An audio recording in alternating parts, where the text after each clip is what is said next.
Childhood shows. As a kid during COVID, I had a lot of free time. What did I do? Well, I sat on the couch and watched TV shows all day.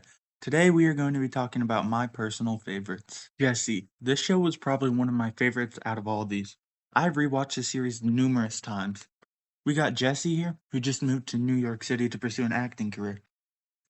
But she ends up becoming a nanny for these super rich kids. There's Zuri, Emma, Luke, and Ravi.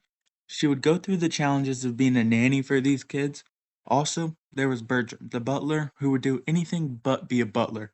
Eventually, on the last episode, Jesse lands a role for acting in a movie and has to leave the kids behind, which brings me into my next show, Bunked.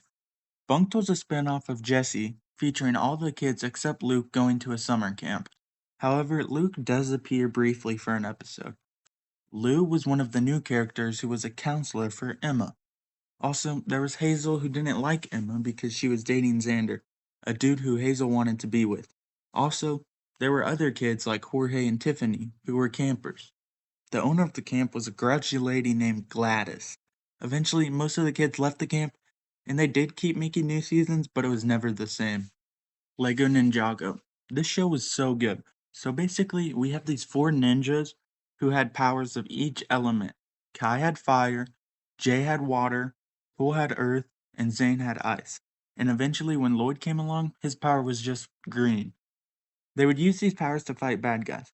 They got trained under this master named Master Wu. Each episode was them fighting another group of bad guys.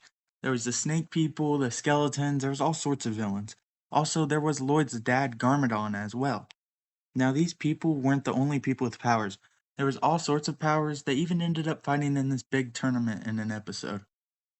Liv and Maddie. There was two sisters who, by the way, were played by one person, which always confused me as a kid. Maddie was 40 and Liv was a famous actor in this show called Sing It Loud. There were two brothers named Joey and Parker who would often go on their own adventures. Then there were their parents. The dad, he was the basketball coach for Maddie, and the mom worked at the high school the kids went to.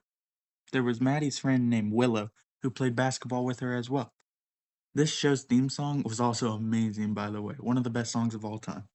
The Loud House. Now, this show was so good. We got this dude right here, Lincoln Loud. He was the only dude in his family, other than his dad, with all his sisters. Clyde, this was Lincoln's best friend. They would go on all sorts of adventures together. Also, there was Ronnie Ann. She was Lincoln's love interest, but they never actually dated. But Ronnie Ann got so popular with the fans, they actually made a new show called Casa Grandes. Overall, The Loud House was just one of my favorite shows during COVID and definitely helped me get through COVID. That wraps up childhood shows. Make sure to hit that like and subscribe button to help me out. And comment any shows that I missed. I might make a part 2. Goodbye.